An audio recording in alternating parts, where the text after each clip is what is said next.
Canada పరిస్థితి అయితే పూర్తి అయోమయంగానే ఉంది. ఎందుకంటే స్వయంగా ట్రంప్ కొట్టినటువంటి దెబ్బ అని చెప్పాలా. ఏకంగా ట్రంప్ ఎప్పుడైతే ప్రధానమైనటువంటి కాన్సెప్ట్ తీసుకుని వచ్చాడో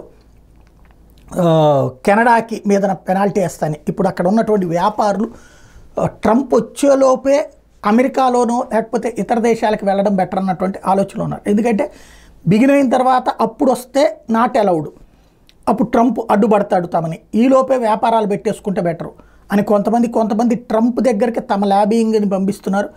మేము మీరు వచ్చిన తర్వాత మీరు ఓకే అంటే వచ్చేసి అమెరికాలో సంస్థలు పెడతామని. ఎందుకంటే 100కి 25 రూపాయలు పన్నులు కట్టుకునే కంటే అమెరికాలో పెడితే 10 రూపాయలు ఎదురు బోనస్ వచ్చేటటువంటి అవకాశం ఉంటుంది, లేదు ఓ 10 రూపాయలు పన్నుతో సరిపోయేటటువంటి అవకాశం ఉంటుంది అన్నటువంటి రూట్లో సులభంగా జరిగిపోయేటటువంటి ప్రక్రియలో అనవసరమైనటువంటి వాదాలు ఎందుకు, ట్రంప్ని ఎదిరించి ముందుకెళ్ళలేమన్నటువంటి రూట్లో ముందుకెళ్తున్నారు.